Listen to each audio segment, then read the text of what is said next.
This is Caribbean News Desk. I'm Dennis Chibral. In this edition, the Commonwealth tells Guyana the talk of sanctions is untrue. The United States begins softening its embargo in Cuba.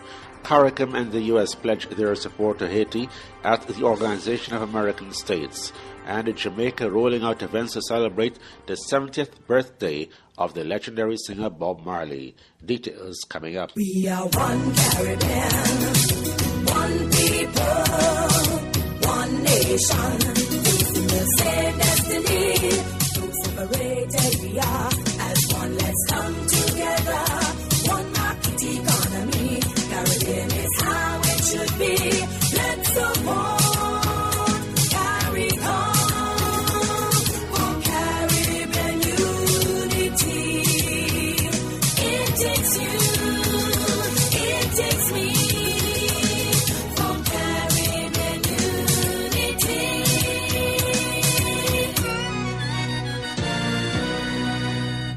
The Commonwealth Secretary-General Kamala Sharma says that his organization is not considering imposing sanctions against Guyana.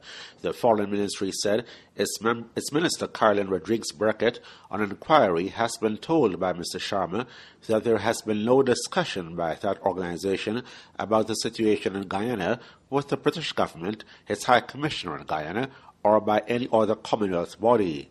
The Foreign Ministry says that as such, the Commonwealth has not concluded that Guyana is in breach of the Commonwealth Charter.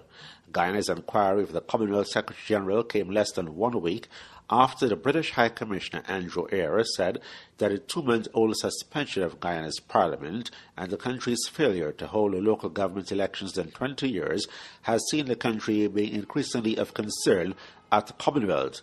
He had indicated that Guyana risked facing sanctions such as suspension for violating the Charter. UK Foreign Office Minister Tobias Ellwood has said that Parliament and local government elections are required by Guyana's Constitution and the Commonwealth Charter. And the Guyana government on Thursday reacted sharply to warnings by the UK that its former colony can face sanctions because of the prolonged suspension of the Parliament. The UK's position that Guyana's failure to hold local government elections since 1994 is a breach of the Commonwealth Charter has also not gone down well with Georgetown.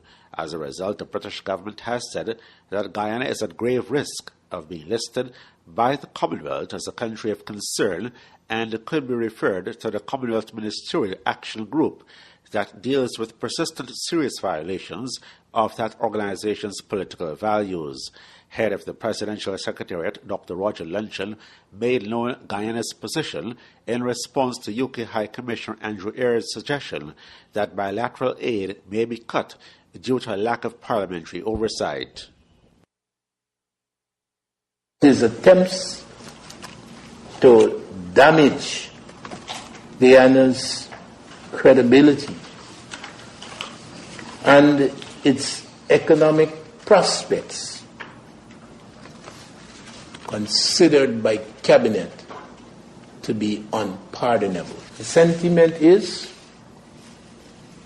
he needs to be accorded the status of a pariah, and his departure eagerly awaited by the government of Guyana. Dr. Luncheon expresses grave concern about the pro-sanctions posture of Western nations, especially in withholding funds. I think the most dastardly act, though, is this threat of withdrawal and withholding of developmental aid. It hurts, not only because they have been instrumental in organizing, in contributing to developmental aid that Guyana has received over the years from external sources, but the issue of prorogation being elevated to one, some similarity with the Fijian experiences, and being worthy of the imposition of sanctions and the withdrawal or threats of the withdrawal of the developmental assistance, developmental aid. I think that is really taking this matter totally out of proportion. Dr. Luncheon strongly suggested that the UK High Commissioner use the opportunity of the end of his 3-year tenure to threaten the Guyana government. President Donald Ramotar suspended Parliament on November 10, just hours before the opposition-controlled National Assembly had been due to debate and pass a no-confidence motion in his administration and make way for early general elections within 3 months. The United States on Thursday began making good on its commitment to slacken the more than 50-year-old trade and economic embargo on communist-ruled Cuba. This came in the form of a Treasury Department announcement that aims to ease trade and travel. The new rules liberalize requirements for prospective travelers in 12 categories already established by Washington, including family visits, journalism, official government business, humanitarian efforts, and professional, educational, religious, cultural, or sports exchanges. These are part of a package in keeping with President Barack Obama's December 17 announcement of the restoration of bilateral diplomatic ties. According to the Treasury Department, authorized travelers will be allowed to engage in transactions ordinarily incident to travel within Cuba, including payment of living expenses and the acquisition in Cuba of goods for personal consumption there. Other changes will allow the use of U.S. credit cards in Cuba, increase the amount of money that can be sent to the island, and the importation of much sought-after Cuban cigars. U.S. citizens traveling to Cuba will be allowed to import goods worth up to $400 for personal consumption, including no more than $100 of alcohol or tobacco products. The limit on money remittances is increased from $500 to $2,000 per quarter, and there will be no limits in the case of some humanitarian projects. Authorized travelers to Cuba will be allowed to carry up to $10,000 in family remittances or donations to religious organizations or educational projects. The new regulations will also allow export of telecommunication equipment to Cuba in order to improve connectivity with the United States and the rest of the world, as well as inside the country. Starting Friday, U.S. residents can send mobile phones, television sets, computers, and other devices to Cuba. The agreement to normalize relations came after 18 months of secret negotiations mediated by Pope Francis and the Canadian government. The United States has pledged its support to Haiti's President Michel Martelly and his administration while urging the speedy holding of long overdue elections. This commitment was made known by the American government's representative at Wednesday's special meeting of the Permanent Council of the Organization of American States, where the political situation of Haiti was discussed. After the OAS Permanent Council approved a resolution of the timely holding of elections, the U.S. government representative said that the U.S. would continue to work with the Martelly-led administration with the expectation that the holding of elections this year would be at the top of his agenda. The United States will continue to work with Haiti's democratically elected officials whose mandates remain current, in particular President Martelly and the 10 sitting senators. Haiti's constitution provides guidance that the president shall ensure the regular operations of the public authorities and the continuity of the state. Essential government functions in Haiti must continue. The United States will support President Martelly as he carries out these duties until a new parliament is seated through elections. We expect President Martelly to thus prioritize elections in 2015. Against the background of previous violent street demonstrations and plans for more marches in the coming days, the U.S. representative also urged Haitians to eschew violence. In the upcoming period, the United States encourages all Haitians and all political actors to reject violence and abide by the rule of law. Madam Chair, there has indeed been significant progress in Haiti's reconstruction and development since the 2010 earthquake 5 years ago this week. Haiti's democratic development is equally important to its future success. The United States reaffirms at this time its support for timely elections in Haiti and of the right of all Haitians to go to the polls as soon as technically feasible to have a renewed voice in their government moving forward. Meanwhile, the Bahamas' representative told the Permanent Council that the 15-nation Caribbean Community, or Caricom, preferred Haiti to find its own solutions.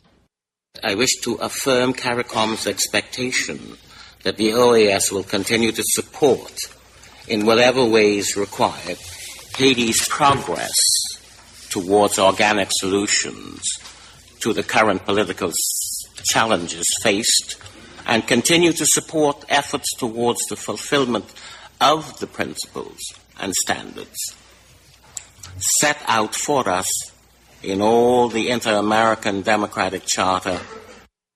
Despite compromises by the administration of President Martelly, negotiations for a new electoral law failed and Parliament was dissolved. This now means that he's ruling by decree. Legislative and municipal elections should have been held more than 3 years ago. He had decreed then that elections would have been held on October 26, 2014, but it was postponed again after failure to pass an electoral law. The Office of the Children's Registry of Jamaica announced Wednesday a 10% decline in the number of children reported missing in 2014 compared with 2013. The office said in a statement that from January to December 2013, 2,205 children were reported missing, while 1,984 children disappeared last year, 73% of them females.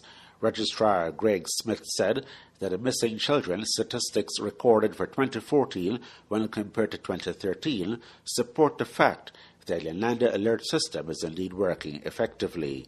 Nearly 9 out of every 10 Jamaican children reported missing in 2014 have since returned home, according to the institution. Nisha Chambers, 6, was reported missing last Friday, only to be found by the authorities later the same day.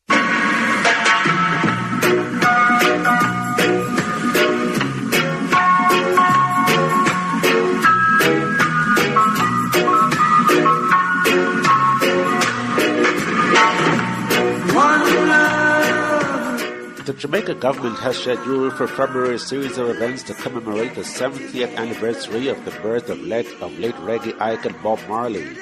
The music legend, who died in 1981 at the age of 36 after battle with cancer, would have turned 70 on February 6.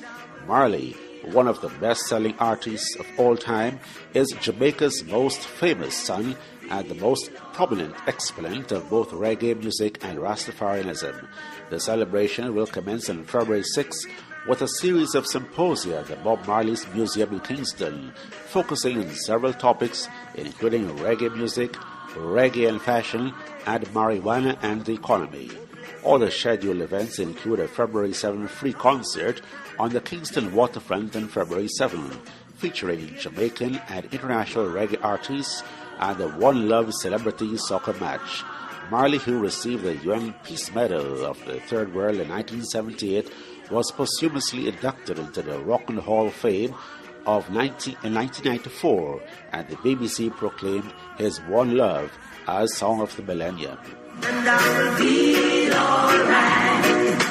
Let's get together and feel alright. What made Marley great, according to Tourism and Entertainment Minister Wickham McNeil, was the extent of his lyrics. In McNeil's words, he spoke about things that touched the lives of the common man. He spoke about revolution, he spoke about liberation, and these are timeless values. There ain't no hiding place from the Father of creation. One love. And that's it for this edition of Caribbean News Desk. Thanks for joining us. I'm Dennis Chabrol. Take care and have a good rest of the day. I'm seeing to mankind. One love.